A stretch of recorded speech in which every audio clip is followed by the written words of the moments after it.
Hello, everyone. Welcome to the Hoboken Historical Museum. We are streaming live from Facebook, YouTube, and Twitter. Tonight it's Hoboken Talks, where on Thursday nights we talk about Hoboken. Past shows have included poet Danny Schott, photographer John Kahn, multi-talented and storyteller Jack Silbert, and author Bill Miller.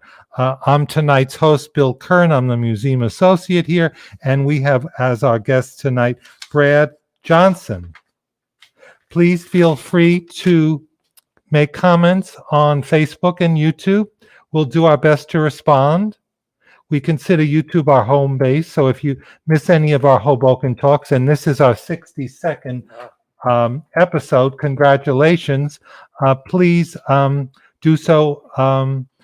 Please see our Hoboken Talks at YouTube, HobokenMuseum.com. Let the conversation begin. Brad Johnson, thank you very much for joining us tonight. Thank you guys for having me. Thank you for putting that photograph in the back. Why don't we begin with that? I get a sense you work at the post office. Yes. You are the Customer Service Supervisor. Well, that is my permanent title. Currently, I'm the officer in charge, the OIC, which is the position when there's not a postmaster. We do have a postmaster, but he's out. So this is maybe the third or fourth time that I've had that position. But I mean, I've been in Hoboken now since 1999. I've been in the post office 20. I was just looking at the retirement date. 10 more years. Maybe I'll go, but I can't go. So 23 years in the post office, right? 23 years in Hoboken. Literally more than half my life in Hoboken, and literally more than half my life in the post office. So, do I regret any of it? No. It's been fantastic. Would I want to work anywhere else? No. I want to live anywhere else? No. So, right now it's like a perfect symmetry, right? Life and work seems to be balanced pretty well. So, you're right up the road from work. You don't have to go far. It's hard to call out sick, right? You can't really do that, right? I feel guilty when I take an Uber because it's 9 blocks. I really shouldn't be doing that either, but I do. So anybody out there who's watching this, you're probably looking at it wondering why we're looking like this. This is the magic of green screen technology. We're not really this far from each other, nor are we this position from each other. But it's an interesting thing.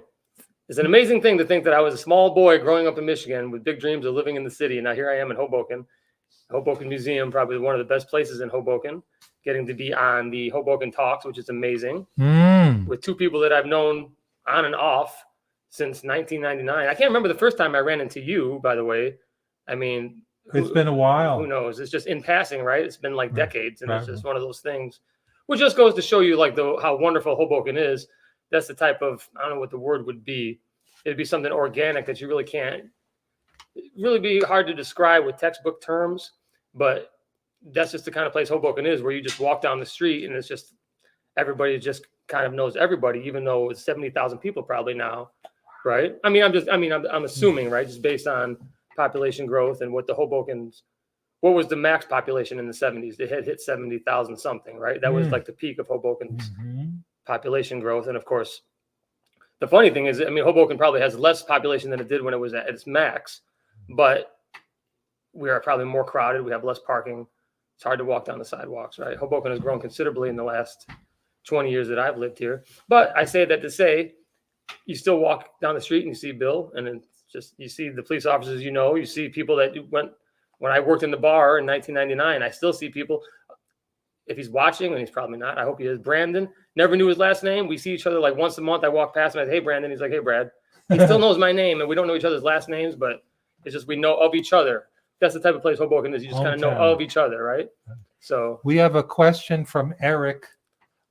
Eric is asking, what brought you to Hoboken? It's a funny story, right? Nobody would ever believe these things. In 1997, I believe the year was it 97? It was 98. I had these big dreams. I had this big idea that I was going to move to New York City and do all these fantastic things, right? I lived in Detroit, Michigan. So one day I decided I was going to get on an airplane, Northwest Airlines, which no longer exists, right? Metro Detroit, $198. And I flew into Newark Airport. I didn't even know where Newark was, but they told me at the airline counter, but this people don't realize before 9/11, you just walked up into an airport and you just bought a ticket and then you just like went somewhere. You didn't take off your shoes. You didn't take off your belt. You didn't do anything. You didn't need a passport. I don't even know if I had ID with me. And I said, I need to go to New York City. And they're like, well, what are you going to do? I said, I don't know. I want to walk around. So I bought the ticket. The flight was supposed to leave at 5. I didn't get into Newark until like 11 o'clock at night. And then of course it was a shuttle bus and it took me to Times Square. Right. And if I had only had a cell phone, if I could go back in time and videotape it, because I'd probably make $1 million off of this TikTok of me coming down the escalator, which is still there, right? Asking some guy, which way is Times Square? And he laughed at me and like walked away.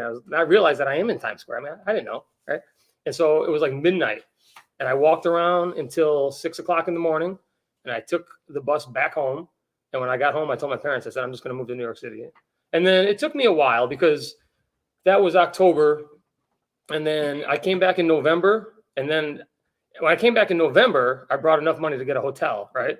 And where I stayed was that little motel, whatever. I won't get into details because this is a family show. There's a motel which no longer exists. And it's right behind the Port Authority. It's attached, right? Downstairs at one point with the Dunkin' Donuts, and now it's nothing. But I did the same silly thing, right? After I had walked around initially, I walked around Times Square for like 6 hours and was just like in like total amazement. When I went back with my backpack and my change of clothes, right? Because I wanted to go to some bars this time. Because when I came the first time, I wasn't like dressed appropriately for anything, right? I was just like wearing a t-shirt and jeans. I don't know what I was thinking. I just walked right to the airport. And I had tried to go into this nightclub in Times Square and they're like, you're not dressed right. I'm like, oh, geez, okay. So I brought a change of clothes this time in a backpack. But when I got off the escalator, I asked a random person because I still didn't know any better. You shouldn't ask random people in Times Square things. I said, is there a hotel around here that's cheap? And he said, if you give me $20, I'll take you to one. So I don't know, right? So I gave him the $20 and he took me to that hotel that's above Port Authority. And I went in and I paid for the room, which was like probably $40. I don't really remember. But I realized there was no way I was going to be able to sleep there and like survive the night. So what I did was I put my backpack into the drawer of the little desk and I got changed and I went out and I did the same thing. I stayed out all night. And then the very next morning I went back again. And that was in October. And so then in November, I came out a third time and I said, I'm just going to go find an apartment because I thought it was like that easy. And I stayed for like a week and I didn't find an apartment. In the city, right. So then I came back again in March. When I went in December, again, I had these big dreams. And I had told you I had all these, maybe do a part 2 with me. And it'll give me an excuse to go down into the basement and find all the old pictures of the Liquid Lounge in 1999, all the photographs that I took with a Kodak camera. You know, Kodak disposable, which, you know, that was like high technology for the time. And in that box somewhere in the basement, I had gone to this firm in New York City. It was called Manhattan Models. And I did headshots and I did the whole thing. And I was going to be like this big hot shot. They said I was 5'10". I'm not going to tell you. I'll tell you. You're going to be a model or a photographer? I wanted to do like runway modeling or print, blah, blah, blah. I thought maybe I could act, right? I mean, I can act, right? Like a buffoon, maybe, probably not for like, not stage and screen, right? But so I went there in November. I found this guy, gave him like $500, I believe. They're legitimate. I mean, legitimate headshots. They came out fantastic. You know, when I was a young kid, I was 23. I mean, you know, and he said, I know this place on like Madison Avenue. I mean, it was like out of a movie, right? I went there with my headshot. She said, okay, that's fantastic. I came back before I left. She had made up, you know, headshot cards. There was like 9 models and I was on there. And then she said, like, well, where do you live? I said, well, I live in like Detroit, Michigan. She said, like, what do we do this for? Well, you should ask me. You didn't tell me. You didn't ask me where I live, right? So she said, well, we can't do nothing with you because she said, what if we call you tomorrow? What are you going to do? You got to. So she said, you got to move back out here. So I went home again. And then I came out. Maybe I came out again April or May. And I discovered Backpage, but for the right reasons. There used to be apartment listings in Backpage, right? And I found an apartment. And the funny thing is, I just took my kids to the city last Friday because it was spring break and we were walking around. And I showed them what would have been my first apartment for $1,100, which was right in Times Square. You know, and now it's, I don't know, it's right behind like the Olive Garden, right? Shouldn't exist. Don't talk about politics. I won't talk about Olive Garden in like New Jersey. You shouldn't do that's like talking about politics. But where was your first apartment in Hoboken? Well, the first apartment in Hoboken was at 320 Madison. So when I went to this place in the city, right, I met this guy. And again, I'm like naive. And I said, oh, I really like this place. I want to live here, blah, blah, blah. And he's, you know, I didn't understand how New York City worked. Like, I guess I said, I'm going to go back home to Michigan. I'll mail you the check. And he said, okay. But obviously he was not going to wait around for me. And then when I got back home, I called him. I said, okay, I'll mail you the check. And he said, well, I already rented it out. I rented it out as soon as you left. But that would have been my first apartment. But I did something disingenuous, but it worked out in my favor. I had also met some guys on Backpage who had an apartment in Fairview.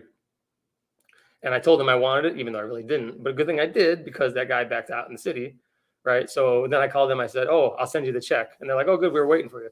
So then I sent them the check, and then I just packed up my stuff. I had a car at the time. I had a pickup truck. I put everything in the back of the truck, which was not much. I brought my bed. I don't know why. And then I just drove overnight. I just drove straight through Fairview, New Jersey. There was no GPS. I had a map. My dad gave me a AAA map.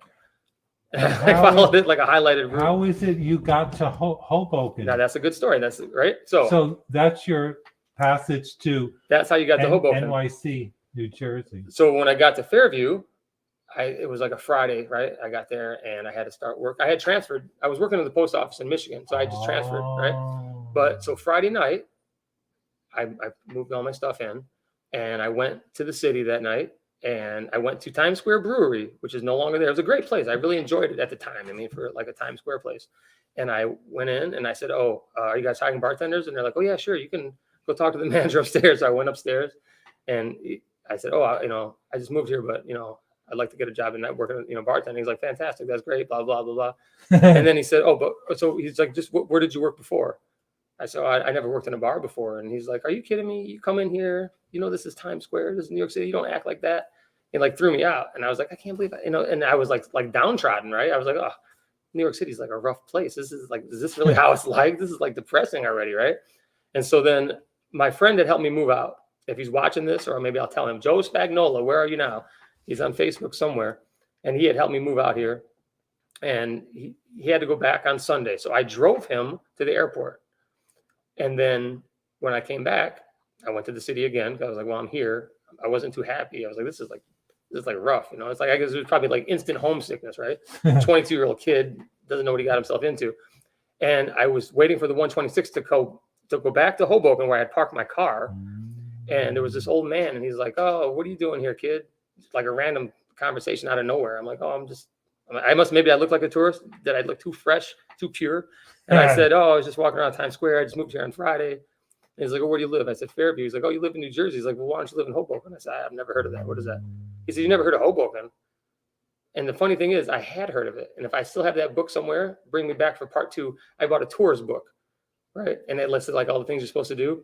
And it listed, there was like 2 pages on New Jersey, and it was like Newark and like Hoboken. Hoboken was like a paragraph, completely like disrespectful to Hoboken, right? Just a mere paragraph. But I said, okay, I'll try it, because I parked there, but I didn't even know that it was Hoboken. I just knew that there was a PATH train. I mean, how pure or ignorant was I? Either way. So then I got there. I'm like, well, this is Hoboken. I should drive around now, right? And I drove around. I'm like, this place is amazing. So then I parked my car, and I was walking down Washington Street. And this is when we used to have those. Remember, we used to have the bulletin boards, and people would just tack up like nonsense. Yes. And it was like, and they were like a disastrous mess. And there was a sign that said bar back hiring, Liquid Lounge. And I was like, well, that's interesting. So I took the flyer and I walked around Hoboken, and then I think that my roommate, I had 2 roommates, and he met me at Black Bear, which is still there, right? So we went inside, and this person was in there, and they're like, oh, can we film you? We're doing a bit part. I never even got it. I mean, who could track it down? So my part in that film was about sunglasses that were being passed from person to person, being left in taxi cabs, et cetera, et cetera. So they filmed me taking the sunglasses like off and putting them on the bar and walking away. Like that was my big break. So then I was like, wait, maybe New York City is not so bad.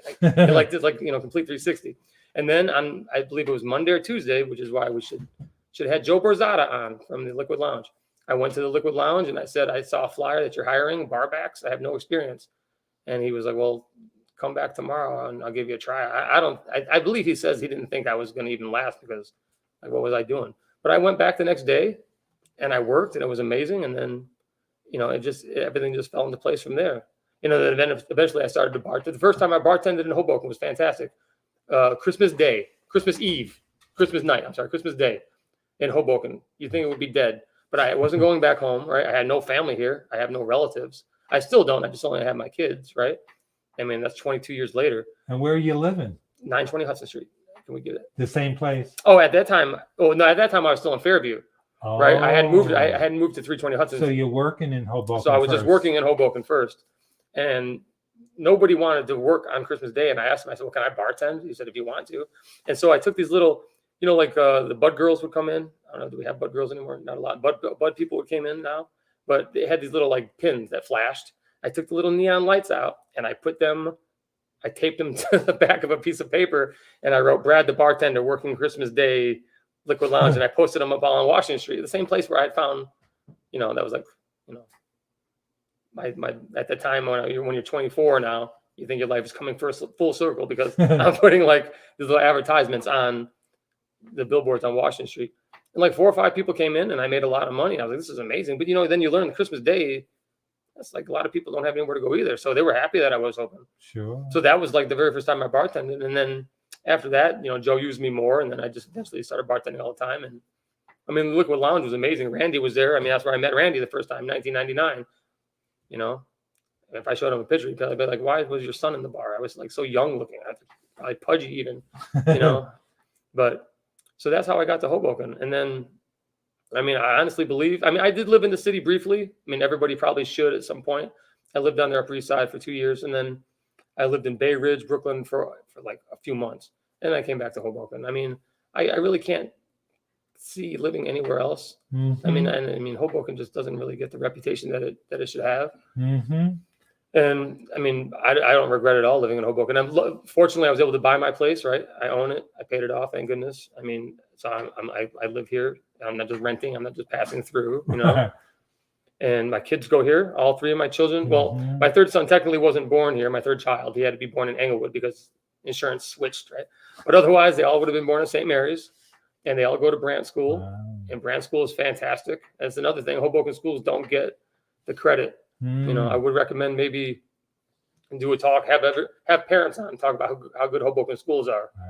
Wow. Not to politic it, but just so people know. Because really what you're doing now is you're making a history of Hoboken. And if anybody was smart and they were like, oh, gee, I would like to live in Hoboken, what's it like? They should go on the museum channel and watch these things. And not all of it's history. A lot of it is like current, right? Like what I'm talking about now. My kids go to school. Hoboken is fantastic. I can't imagine what my kids know and what they can do. And I'm sure that I'm like the least pushy parent. I'm like probably like the least active parent. I feel guilty about it sometimes. But what my kids can do at their ages, I did not do at those ages. So I mean, I have no fault with the school. And I know people push and they're worried about their kids. What my kids can do today, I couldn't do. And I'm not just talking about using a cell phone. I mean, the way they read, the math. Wow. My son is in kindergarten. He's reading full sentences in books. In kindergarten, we were still getting the letter of the week in a balloon form, right? It was like they would knock on the door and then we'd open it and there was like a balloon there. We were like, we didn't know what came after E, right? We were like amazed that it was F. We didn't know that. But yet here's my son and he's like reading. And I mean, and that's not from me. I mean, I don't push that. That's seriously just from the Brandt School. I mean, I'm one of those parents that, I think they learn all day when they come home. I'm not on top of them if they don't want to be doing those things. I would like them to read. I push comic books on them. Randy would appreciate that. But only because when I was a kid, that's what got me into reading so much, right? So, you brought some nice photographs Thank of you. the kids. Can we you can show anything you cut like. to some of those Sure. photographs, Rand?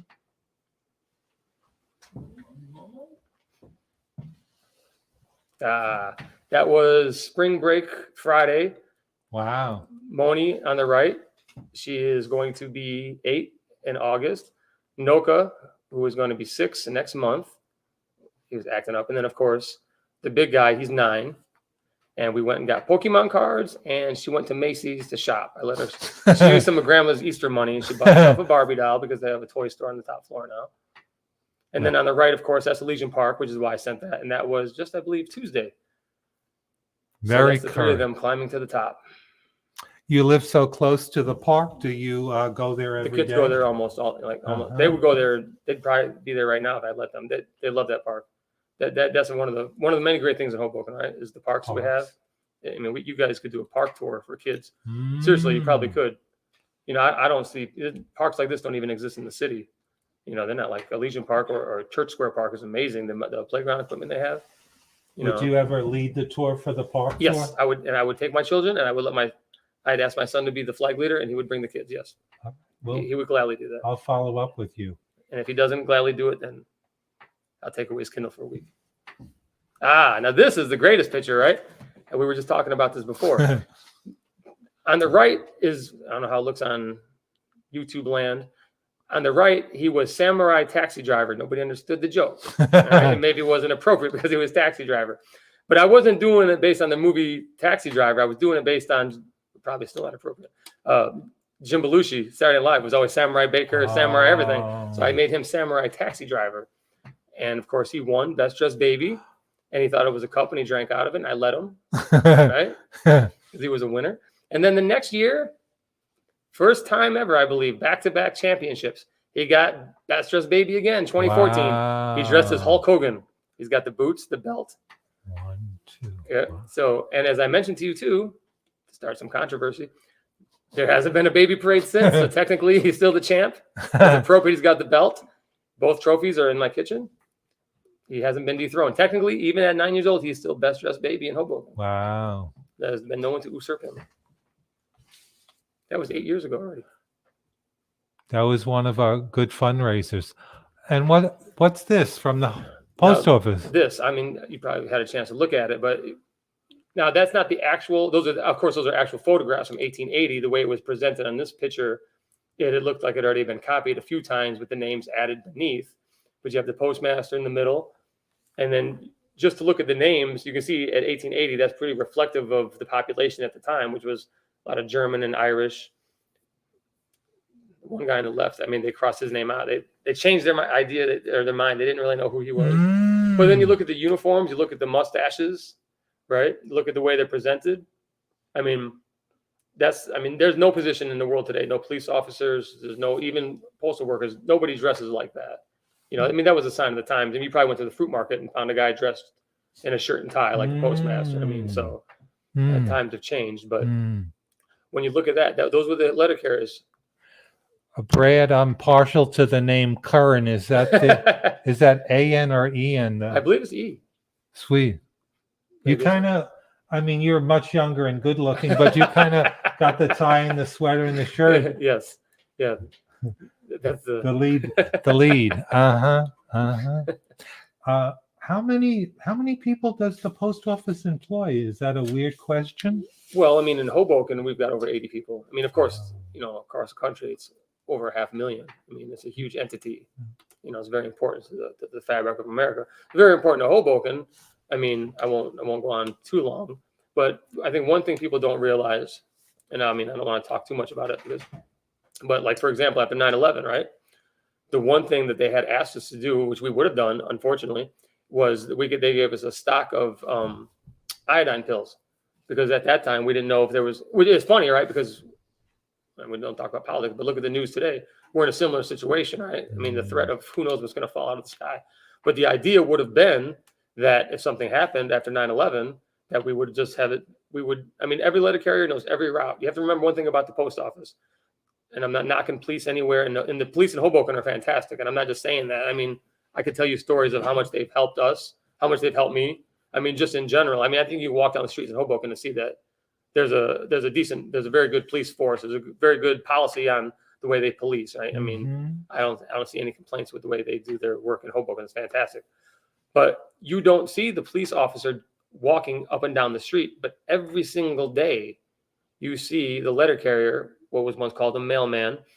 But, and I say mailman only to say that Hoboken, I had a chance to work with the very first female letter carrier in Hoboken. Her name was Pat Hall. And if she's out there watching, Pat Hall, how you doing, right? But when she retired, the Hoboken Reporter, another great institution, which is kind of like gone to the wayside, did a nice article on her. And they talked about how she was the first female letter carrier. You know, she got into the job at a time when women were not in those positions. So, but so to say that the letter carrier, though, goes down every street every day, you know, whatever, like Facebook news or like internet news, like that the post office is going out of business, or whatever perception, right? And perception is reality in a lot of things, right? Whatever you perceive things to be is reality. If I tell I'm a millionaire and I talk about Bitcoin and stocks and I go on and on and on, you're like, oh, Brad's smart, he's rich. May not be true, but you perceive that.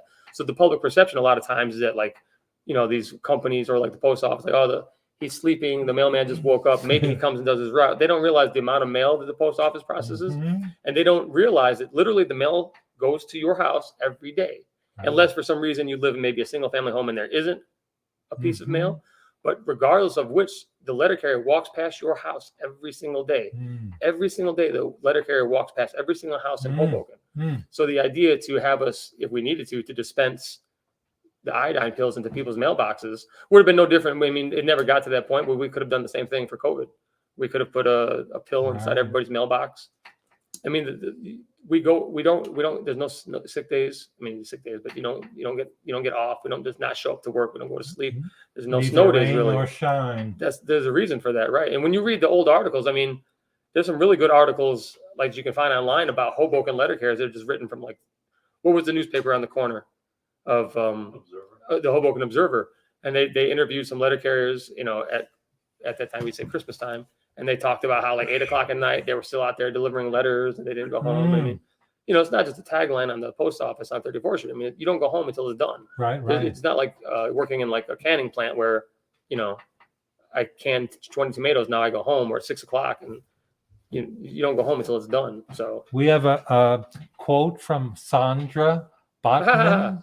Hi, Brad. What's the best and the worst thing about being a supervisor in the post office? The best thing is working with Sandra Botman. She works there. And I can't think of a worst thing. Oh, you know what the worst thing is? On Sandra's day off. On Mondays, and I don't get to see her. That's the worst thing about working in the post office. And is Sandra also she's a letter supervisor? Carrier. She's a letter carrier. Letter carrier. That's a trick question. Now that's a great photograph. Look at the two motorcycles. That's the thing that should stand out. And remember, now this is not the post office. This is 1915. It's the same location where the post office is now at 89 River Street, but it is not the same building. It got knocked down. And you have photographs of when they were building it. Yes. But this is in 1915. And I guess the guys in the middle in the shirts and ties would be the supervisors. The guy right in the very middle would be the postmaster. And then even the letter carriers, look how they're dressed. They're like in smock jackets. They're not just wearing like coats. They're wearing like tuxedo length coats. And everybody's wearing a bow tie. And the people in the back are the clerks. Actually, the clerks, they still wore shirts and ties, right? But those were the clerks. You notice everyone is wearing a hat. Yes. And that's not really a uniform hat. That's just like a day-to-day gentleman's hat. There's one young man in the back who's not wearing the hat. And I think the guy he may have been the custodian holding the flag, or he may have been a vet. Sandra has also just said funny. Yeah, wow. So that's the original building. That's 1915. And I remember when I was showing these pictures, we talked about that. They have sandwich boards, which are an oddity. Why they would use those, I'm not sure. And you see the two carriers, one carrier coming out, one carrier going in. Look at the streets, right? There's the cobblestone, which is supposedly what they resurrected on Newark Street, by the CVS, which would have run through all of Hoboken anyway, right? They didn't have pavement. They didn't have blacktop like they did now. Brad, do you know what the space is that they're going in and out of? Was that like a entrance? Well, that would have been, when you see another photograph, you see that's the way to get to the loading dock, because you still have Newark Street as it exists. And of course, one Newark Street is still there. Right. Looking directly there that was a bank, of course, at that time. But now it's the coffee shop, right? It's the Bean Vault. Did they save the eagle at the top? The eagle, I believe that's a mystery with that. I don't know that it was ever, I don't think they know where that's at. So that's the back of it, right? And all those things are still there. I mean, that's 95 River, which downstairs is Wells Fargo. Of course, that building is not there because that's the one that was from 1915. The street is still there, right? And this would have been, that would have been the access to the piers, right? Was the beginning? Right. That would have been like a gatehouse, and you had to go out to the piers, and you would have. Is that the beginning of Frank Sinatra Drive? Well, that would be now, right? That would be exactly where Frank Sinatra Drive is. Wow. And there's a sign. There's the original clock tower, right? Minus the illuminated sign that says Lackawanna. 95 River is exactly the same, except for in the back where you see the steps. I think he put a little parking space for himself there, or whomever did. So that the street is still the same width. This would be 111 River now, with like the Wiley building. Right? Yes. Hudson River's in the exact same location as it's been for a while. That hasn't changed except for during Hurricane Sandy, and it relocated. And you see now that building. Oh, I'm sorry. Either way. Okay. That's 14th Street. That's not the post office. That's at 57 14th Street. That's across the street, which would have been 14th Street maybe, but you can see the Maxwell Lane in the back. I mean, the Maxwell House, right? That's 1500 Washington Street, which at the time was, Lipton Tea Building, right? Where they were like, so that building, of course, no longer exists. Was that a little car shed? That would have been for just for the mail shop. Yes. Well, no, that would have been the loading dock. See where it came in? Gotcha. Wow. Now that's the building as it exists today during construction, right? So it just goes to show you how you can build things and they can last when you do it the right way.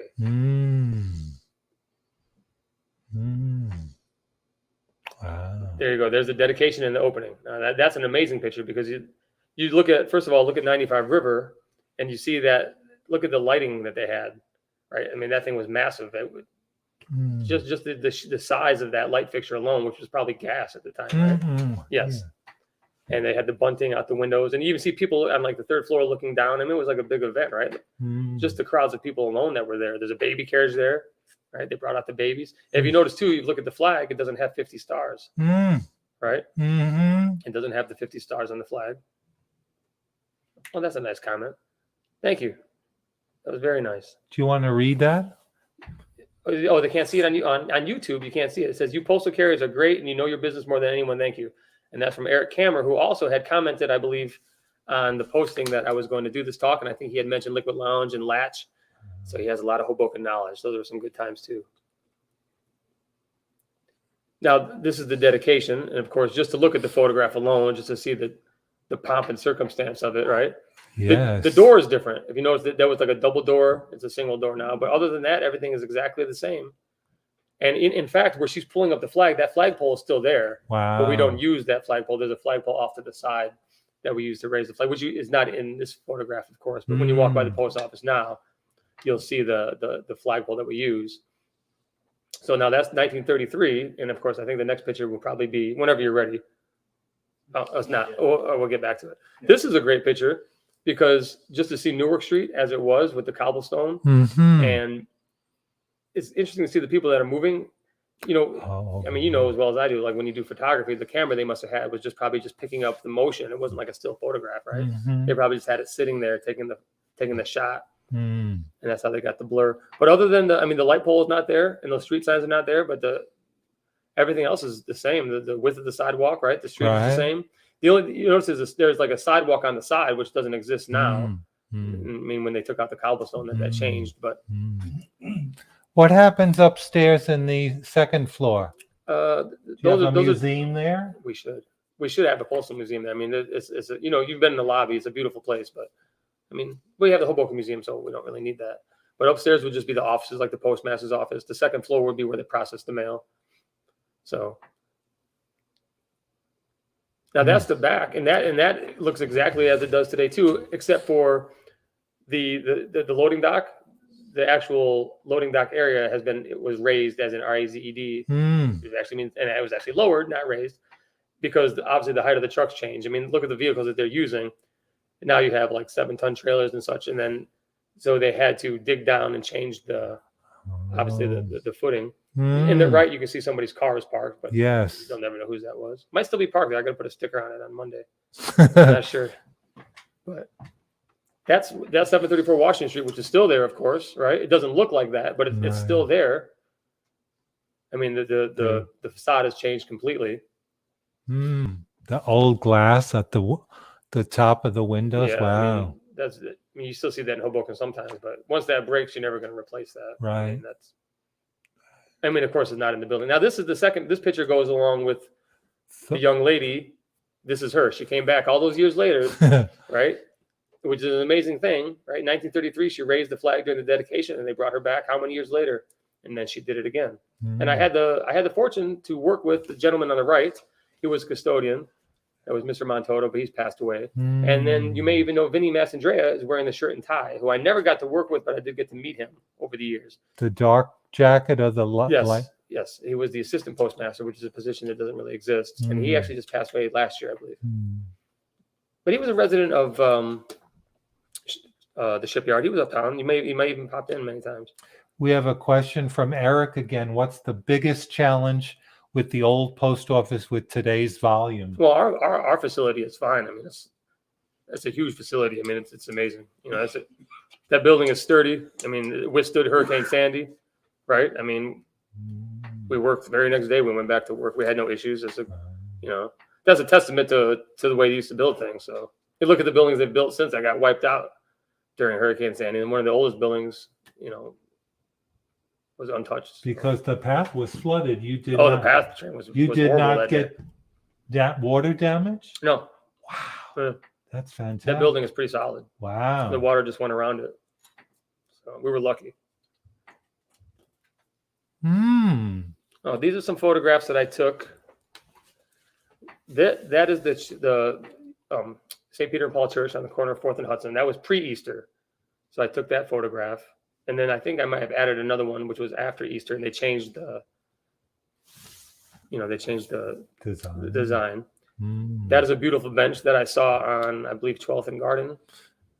And this is your self somehow manipulating the photographs. Yeah, you're a great photographer. You know what it is? Oh, what's this? Al Wellner. Oh. Hello, Brad. Well, that's all right. I'm going to read this one too. So you never know who's watching. Hello, Brad. A few years ago, when I had a worrisome mail delivery problem, you were so helpful. That gave me a real appreciation for the folks in the Postal Service who we often take for granted. Another nice compliment. Thank you very much. I was very appreciated that you would say that. Are you Santa at Christmas time? No. Well, no. And if my children are watching, no, I am not Santa Claus, because Santa Claus is real. Oh, I'm so sorry.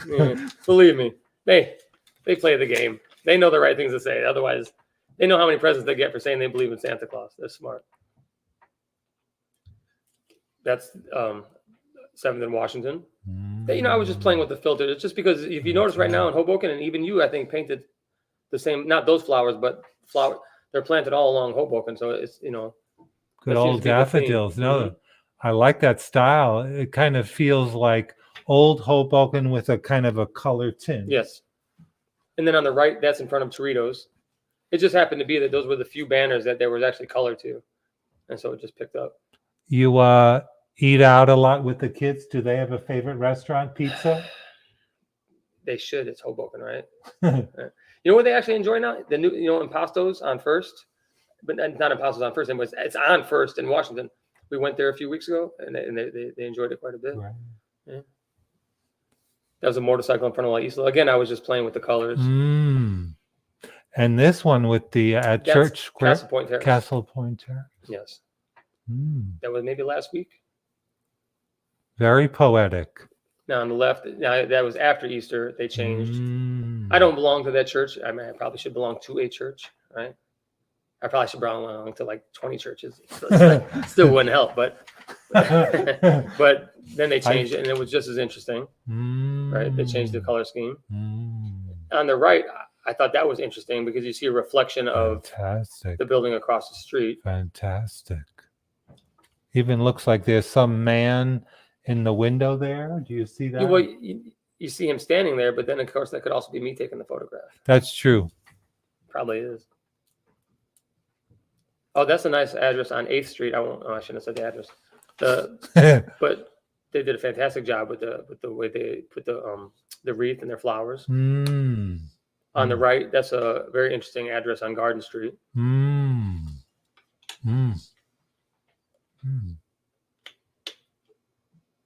That's a view from my backyard on the left.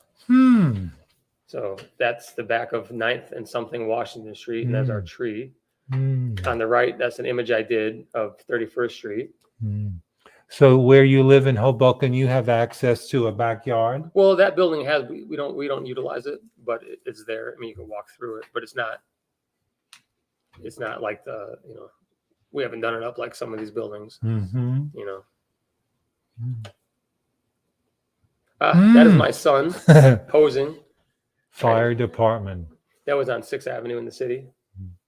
I just thought it was interesting with the chair being there, and he was able, he listened quite well. He took direction. He stood there because he knew I was going to be angry if he didn't. So he did a good job. He put up with Dad so I could take some photographs.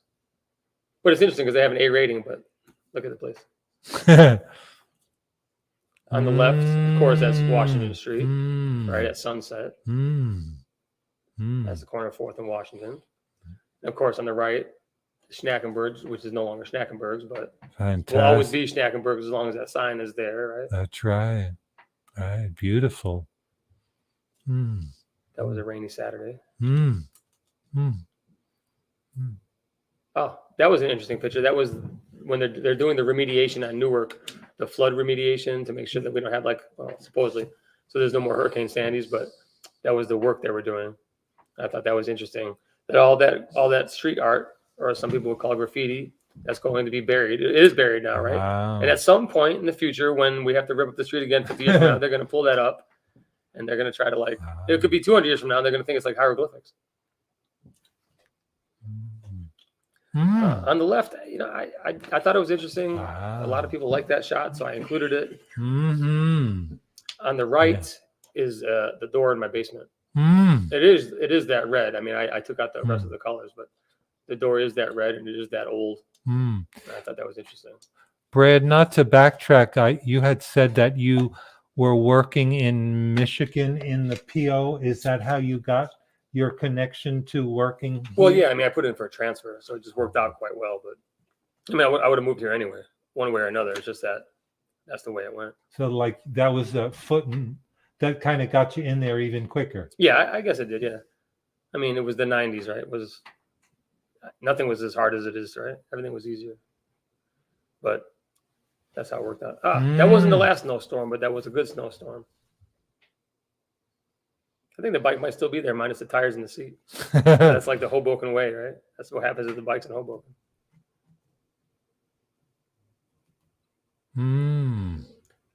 That should be my Christmas card next year, but I probably should ask them for permission, right? They probably don't want. That's on Washington Street. Should I use somebody else's house on my Christmas cards? Will they know? Should I send them one? Just make it 50 extra and give them as a gift. I should actually with do stamps. that. No, with a. Do you get a discount on stamps? No, you think I would, right? You want me to give them? I'll give them an invoice maybe if they want to pay it. Now, that is a nice. You're a good photographer. Oh, thank you. Well, Hoboken though is very photogenic. Well, that's the whole thing. Am I a good photographer, or do I just have good subjects? Could I take good shots in a field in Indiana? Probably not.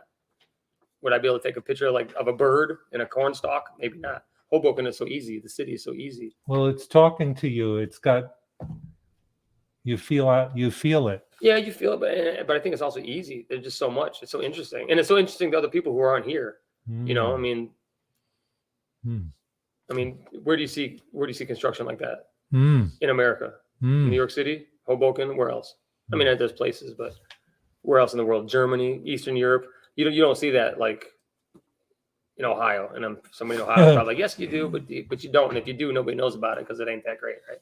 But in Hoboken, it is. Oh, we're back. We're back. That's it. I feel bad. I should have sent more photographs. I was under the gun.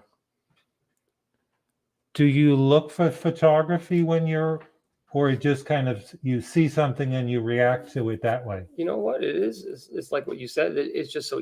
I mean, I don't want to say that it's easy. I'm not. I mean, if I was a good photographer, I'd probably be making lots of money off of it, right? But it's just so easy in Hoboken. You can just walk down the street. There's everything there. Everything is beautiful. There's so much color. There's so much architecture. You go through the city and it's like sensory overload, And if you just take the right amount of pictures, and I mean, yeah, and I have a good camera. I mean, I have that, and it's only the iPhone, but the camera is amazing, right? It's come so far. It's better than the digital camera that I had. But Hoboken is just. I mean, that's easy. My son is an artist. He's a true artist. And I didn't include his photographs, but What kind of work? He's a fantastic artist, and he's only 9. And I think I showed you a couple of times. And that comes from the school, Brandt? I think that just comes from his innate ability. That's like his gift. But I mean, he's an artist. What I do is just, taking advantage of Hoboken being there, really. I mean, I'm not going to take any credit. No. I mean, I don't think I think my son is an artist because he can sit down, he can draw that, whereas I just have to stand there and reap the benefits of living here, right? So what does he draw? Does he draw Hoboken scenes? He draws Pokemon. Although he made an NFT.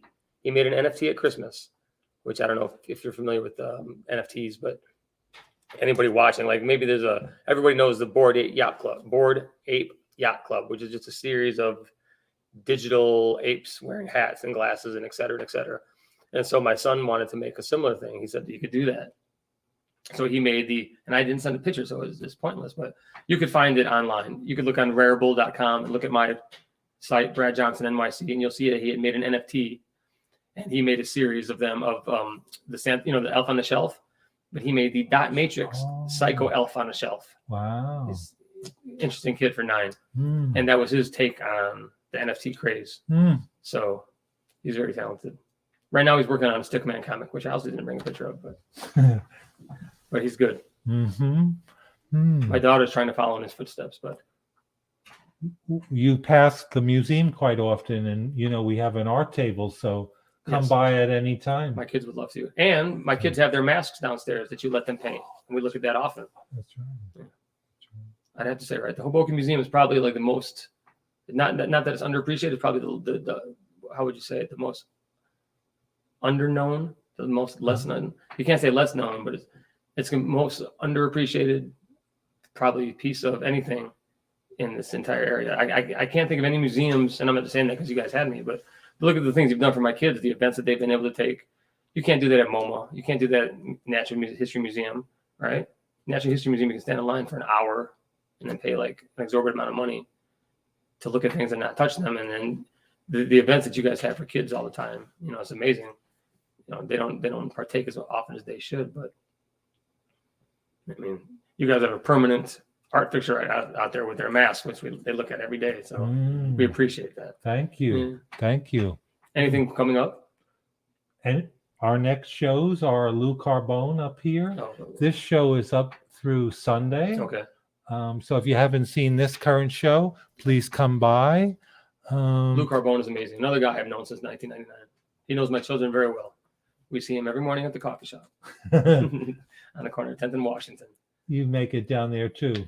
Well, 10th. Yeah, I'm thinking you're thinking of Empire Coffee. Yes. Yeah, that's the afternoon. That's Lou's afternoon stuff. In the morning, I'm lucky enough that he gets to see my kids, and he's very polite to them. He's very nice. Another wonderful guy that I've known. 23 years now. I met him at the Liquid Lounge first time. And we had mentioned, all the art shows they had there and all the artists that came through, which is another thing that's lacking in Hoboken, right? We could go on and on about how many great art stops there were. Love Sexy, right? Remember that? Where the Bellow Bar is? Randy, remember Love Sexy? I mean, Love Sexy was there.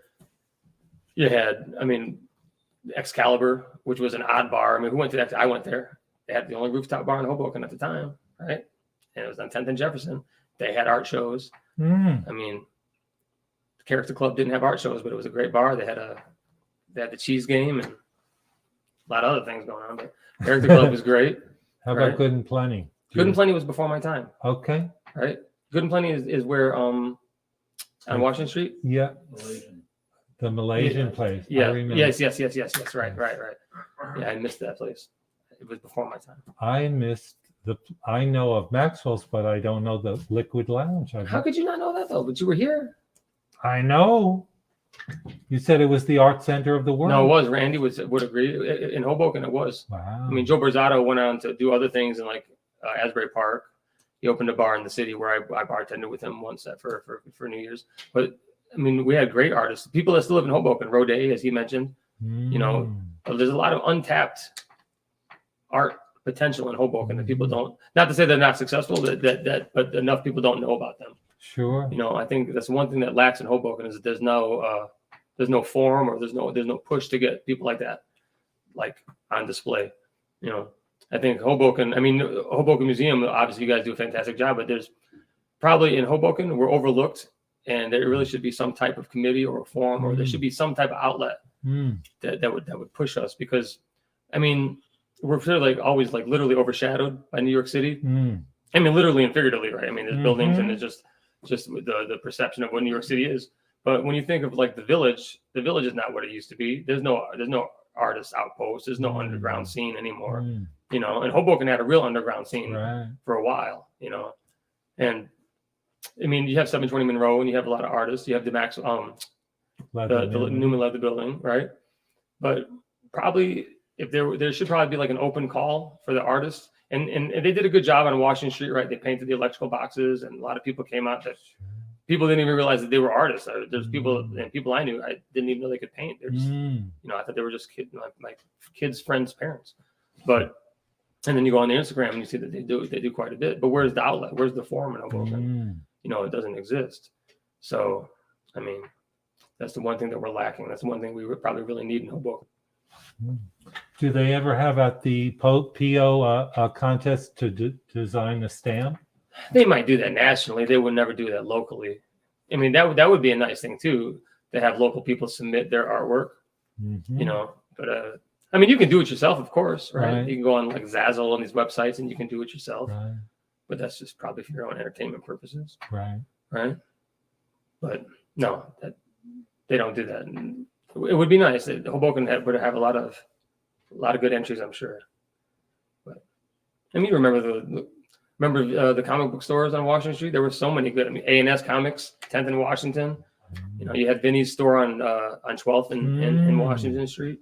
So I mean, you had a lot of independent artists. I remember getting independent comic books at Vinny's. There were like 25 issues only that had been published just from like local people. I still have them. Wow. So I mean, Hoboken's changed a lot, right? Did you get interested in comics here or in Detroit? That was just growing up. I got comics. I got the comics when I got chickenpox, and I got like a 3-pack. It was Captain America, Daredevil, and then a third one that I don't remember. And then it was just like I was just hooked. So maybe too hooked. Right? They got too expensive. Sounds like there's a real artist in you. What do you think has changed the most from when you got here till today? We need like another 3 hours to talk. I mean, we've got 8 minutes. Not the rents. I mean, I don't think the Hoboken is worse off. I think it's probably as a whole. How can you complain, right? I could probably let my children walk down the street at ages 9 to go to school, and I wouldn't have to worry about them getting to school. How many places in America can you say that? Anywhere in America, okay, especially being 9 minutes, literally 9 minutes from Times Square. Can you say that? So, I mean, did Hoboken lose certain things? I mean, it would be like a criticism. I don't want to criticize any businesses that are here, but I mean, can you buy a pair of shoes right now if you needed to? Can you buy a pair of socks without going to ShopRite? You can't. I mean, that isn't, you can't buy men's socks as an example. So there are things that are lost that a city of like 70,000 people, with the amount of people we have and the diversity we have, you should be able to buy a pair of socks. I mean, I think that's probably another thing. I mean, I don't know who, you don't want to like criticize anybody who's in charge, but there should be some type of maybe an institution or a committee that would go out and maybe try to recruit certain businesses to come to Hoboken, because I mean, you can only have so many nail salons and you can only have so many dry cleaners. And that, at one time in Hoboken, that was, like perception is reality, right? It's like, oh, you have real estate agents, laundromats, bars, and nail salons, and that's not true though. Hoboken has so much more. Look at the place that just opened up on 10th and Park. They're becoming like world famous for their cinnamon buns, right? Wow. The Hive. They're all over Instagram. Who would ever think? And that's like a small business that's thriving, right? Bouet on 10th and 10th and Washington. They have 3 locations now. They opened uptown. Little City Books. Remember, one time we had Barnes and Noble, and we had the 2 comic book stores. Then we lost all of them, and we're lucky that we have Little City Books. We have Symposia. How many places within a square mile have 2 bookstores? You probably can't find that in Manhattan, right? Right. So I mean, we're lucky we have more than we realize, but I think we could probably have a lot more. I think Hoboken undersells itself. That would be the message I would give everybody listening. I think the one thing that we don't realize in Hoboken is that we're always playing like second fiddle, maybe to the city, or just in general. We're always acting like it's like an amazing thing, when Shake Shack comes to town. And I'm not going to knock Shake Shack, but I'm not going to choose Shake Shack over Vito's, and I'm not going to go over there over Biancamanos, right? Right. Fiore's. I mean I'm not going to. I read a news article. Somebody in Hoboken in a prominent position said, when Shake Shack comes, we'll finally have world-class dining in Hoboken. And this was somebody on city council, and I won't say their name, but to say that, I mean, that's absurd. Shake Shack is a chain, right? Fiore's, I mean, again, he's not a born and raised Hoboken guy, so it's like perception is reality. Like what you perceive to be world-class is not. And in Hoboken, we're always doing that, right? We're always like trying to sell ourselves, we're like so excited that somebody's coming here when it should be the opposite. There should be a line out the door of people, pledging to come to Hoboken. What is it that you can do for me to get onto Washington Street? What is it you can do for the city of Hoboken? How much can you donate in tax money so that we can build a school? I'm not gonna get into it, but there's, we should never be begging in Hoboken for attention or for builders or for anything or for businesses. It should be the opposite. Hoboken's an amazing city. I mean, I can't think of anywhere else I would want to live. All right. Look at the diversity. Right? For 1 square mile, all the different people that you have living here, right? And that's another thing we don't give ourselves enough credit for, is the amount of diversity we have. It's not all just young people with money living 4 in a room. I mean, my kids are Japanese. We have all kinds of people here. Sure. And we get along quite well. So I mean, look, our mayor is fantastic. I don't want to talk about politics, but I mean, he's a very nice guy. I've met him, right? I mean, I won't say if I voted for him or not, but I will tell you one thing, and this is a strong point for Hoboken. The night of the election, it was raining, if you remember. It was a cold, rainy night. And his parents stood on the corner of 10th and Park. I didn't even know him. I mean, I only knew him. I think he'd come through the post office one time and just asked me about the letters to Santa. Very nice guy.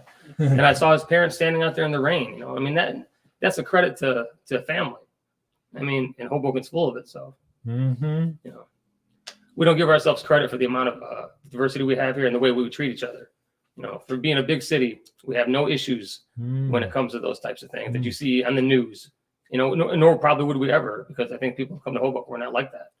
We don't treat each other in a manner based on, skin color or anything. I mean, we're all just kind of here, and everybody gets along like exceptionally well. Yes. And it's a square mile of like 70,000 people almost. I mean, that should be like a boiling pot anywhere else, right? We look at us during the hurricane. We had no power for weeks. There was no looting, no stealing, no theft. People were not, and there was great stories of people who had electricity, walked down Washington Street, and I should have photographed it. I couldn't, because my son had just been born on October 24th. I mean, I couldn't be walking around. I had a little infant to take care of. But the people that had the electrical wires running out their windows so people could charge their cell phones, people putting out baskets to take water. I mean, it was amazing, right? So you don't really realize it. You don't see that very often in the world, but you see it in Hoboken. So remember the old Hoboken bumper sticker, right? Hoboken has it, right? Randy knows. And I had one at the post office, and it was on the side of a cabinet, and it got moved. I was looking for it today. I was going to try to send you a picture of it. But that's the famous Hoboken tagline. Hoboken has it. Hoboken has it. Because at one time they had it. They had everything, right? Look at the stores. You did the display for Washington Street. You saw the amount of stores, the actual stores that Hoboken had, right? Sure. I mean, so Hoboken still has it. Right. We're not going to lose it. Just a little different. A little different. But still a cool place. Yeah, we still have it. We still got it. Change it. Hoboken's got it. And we're so lucky to have you here and also at the post office. Well, I'm lucky to have you guys here. I'm lucky that you invited me. I'm lucky to have known you guys for all these years, right? Just to see Randy on occasion. Hey, Randy. It's just nice to know people. It's nice to have people know you when you walk down the street, right? Art and music festival is packed. You walk down the street and people still wave at you and they know you. So Hoboken's great. I always say hello to my postman. Thank you. Post person. Thank you very much. I'm sure that they appreciate that. Anything that we haven't covered that you'd like to share with? Well, I mean, I'm glad you guys had me. I'm sure we could talk about a lot of things. I'm sure every subject you bring up, we could talk about in Hoboken. But I mean, the only thing I would mention, and you had done it yourself, you had painted a beautiful picture of the sunflowers, and I didn't bring the picture, but I had done an NFT photograph, and I was going to sell it on Wearable or Voice, and I was going to donate all the proceeds to Ukraine via cryptocurrency, which is how they would accept it. So one day we should talk about crypto. I could talk to you guys about that for hours. Okay. That's probably a subject that a lot of people are not interested in, but another thing in Hoboken that is not talked about enough, cryptocurrency. And we have the potential to be a crypto hub. Wow. These bars and restaurants could be taking cryptocurrency. We could be developing our own cryptocurrency, which I've tried to do a few times. Right? If everybody had a crypto wallet, I would send you guys a cryptocurrency that I had made. But do you have a crypto wallet? No. You're reaching in your pocket for your regular leather wallet. It's not going to be the same. But so bring me back. We'll talk about cryptocurrency. We'll talk about NFTs. Okay. Right? All right. Well, thank you so much for joining us, Yeah, thank Brad. you. I think that's all the time we have. That was great. Thank you so It was fun. much. Coming soon to Hoboken Talks will be Erica Butts with Jack Silbert, and after that it will be Michael Hill with Jack again. We also want to thank the family of Mel Kernan for their donation to the museum in memory of him. Thank you so much. And also we'd like to thank the New Jersey Historical Commission, which has always supported the museum and our events here, and also the New Jersey Council for the Humanities. Thank you so much for your support, and also for everyone in our Shipyard Circle. Please keep coming to the museum. We so appreciate your continued support. Thank you so much. And also Applied, which gives us this space. Thank you so much, Applied, for your continued support also. And our current show on the main floor is The Avenue, as Brad had just spoke about. It's the history of Washington Street. Please come by. It's got wonderful things to look at and lots of things to learn about. Our upper gallery will be closing on Sunday. It's Liz and Ibu Nadoid. Their work, she works on paper, he works on glass. That show will be coming down on Sunday. And the following Sunday, we have our opening of Lou Carbone's work on May 7th from 2 to 5 in the upper gallery where we're airing from right now. And his show is called COVID Recent Paintings by Lou Carbone. Please join us. Please like us. Please send us your comments. Also, please share this show with people. And also, please subscribe. And also, if you're thinking about it, please become a member of the Hoboken Historical Museum. And on behalf of the museum, I want to thank Brad again. I want to thank our technical person who this would not happen without Brad, blanking out. I'm having a senior moment. Rand Hoppy, who's our collection manager. Thank you so much, Rand, for all you do in making this happen. And thank you all, and we'll see you next time on Hoboken Talks. Thank you so much.